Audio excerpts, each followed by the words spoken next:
Good evening and thank you for joining us. I'm Elizabeth Gadley. The search is on.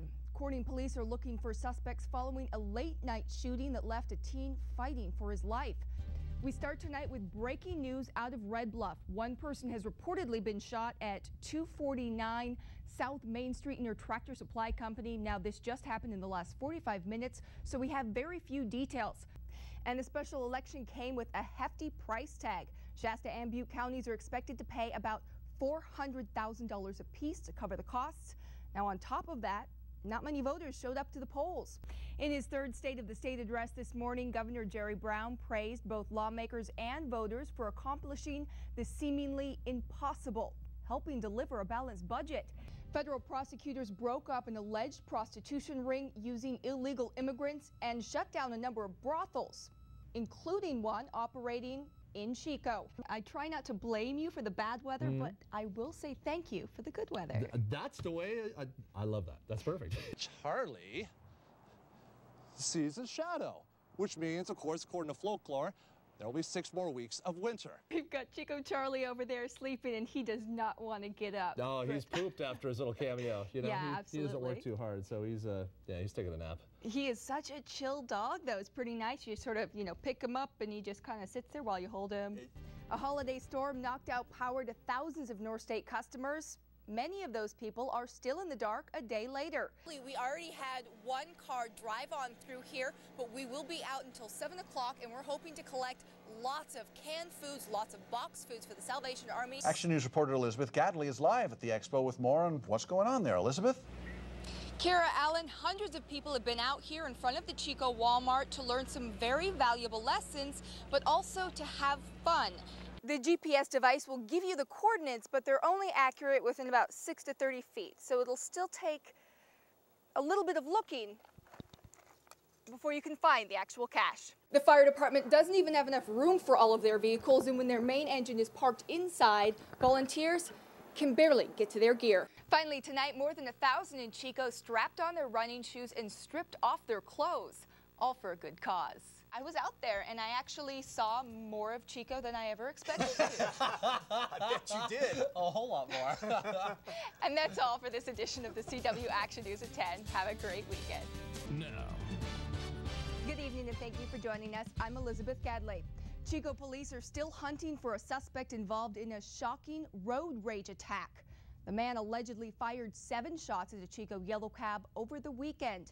Action News reporter Brian Callahan caught up with a cab driver today who says it started early Sunday morning, shortly after he picked up a pair of passengers in their mid-20s from LaSalle's on Broadway.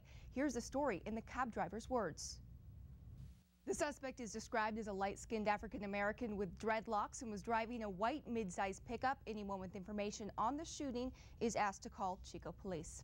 A firefighter was hurt battling a blaze on the Beale Air Force Base. It started around 2:30 at a civil engineering squadron building on the base. Officials say one person was inside at the time of the fire, but they were safely evacuated. The firefighter sustained minor injuries and was taken to a local hospital. The building was heavily damaged. Investigators are still working to determine the cause of the fire.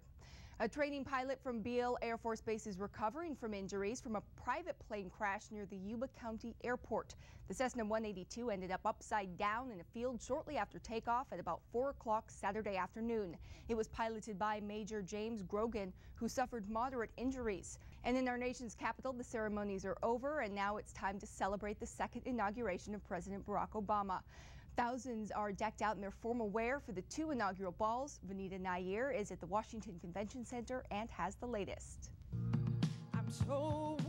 And today is also the day when people across the country and here in the North State honor civil rights leader Dr. Martin Luther King Jr.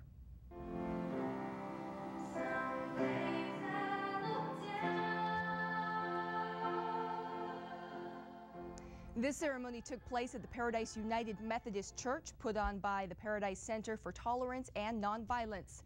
30 minutes before the program, a candlelight walk was held. And in Reading, people gathered for an annual march to honor the late civil rights leader. As Action News reporter Colin Lygren shows us, people in Reading not only celebrated King today, but also put his goals into practice. Turning now to weather, it was a beautiful day. So what's it going to be like for the rest of the week? For the latest on the conditions, we check in with Chief Meteorologist Chris Kuiper in the AccuWeather Center. Chris. A Utah woman got a shocking wake-up call. A boulder the size of an SUV slammed into her bedroom. Take a look at this. The boulder barreled into the house at about 3 in the morning while the woman was sleeping. Despite being in shock and injured, the resident managed to find her phone and call 911. She suffered a broken jaw, cracked sternum, and a large gash, but she is expected to fully recover. A Magalia man got the shock of his life 6 months ago when he found out he had a sister he never knew about. Action News reporter Megan McMahon met with the siblings this morning, who just met after more than 70 years apart. Jesus. Phyllis is also going to get to know her brother's 6 children, 16 grandchildren, and 15 great-grandchildren, which none of them she ever knew about. Good evening and thank you for joining us. I'm Elizabeth Gadley. A cold blast of winter weather is hitting the North State, and you can expect some low temperatures in the coming days. Now, earlier today, it was fog that was causing problems. This was the scene in Chico. The thick fog made driving very difficult. On some North State roadways, visibility was less than a mile. Now for the very latest on the conditions, let's go to Chief Meteorologist Chris Kuiper in the AccuWeather Center. Chris. In Oroville, police say 2 men have been dealing with dangerous materials in an effort to process marijuana.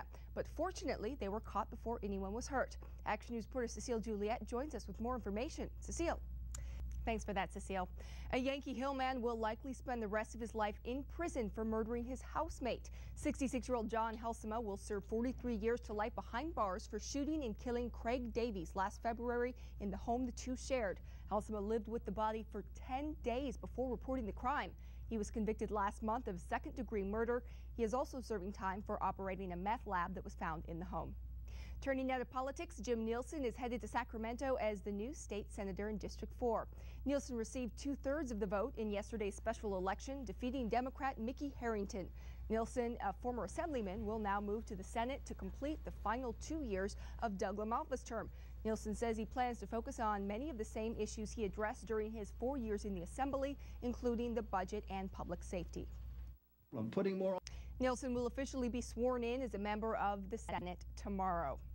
And the special election came with a hefty price tag. Shasta and Butte counties are expected to pay about $400,000 apiece to cover the costs. Now, on top of that, not many voters showed up to the polls. Action News reporter Colin Lygren brings us the voter turnout and why California law may need to change to make special elections more affordable. There is a pilot program right now in Yolo County that is testing the success of a vote-by-mail only election. Unfortunately, a provision within the code specifically says a special election to fill a vacancy in a state office is not eligible. I was on my way out, and the clerk called me back to get my receipt. Moments later, the gunman walked up to Timothy Kirsten, raised his 9mm pistol, and pulled the trigger.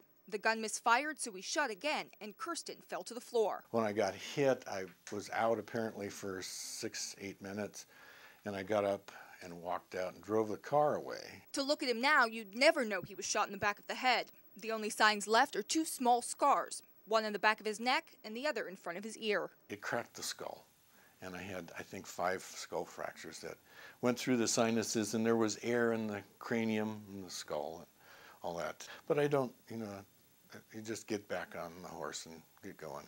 And that's very much Kirsten's attitude. He says not only has the ordeal made him appreciate his life, it made him stronger emotionally and physically.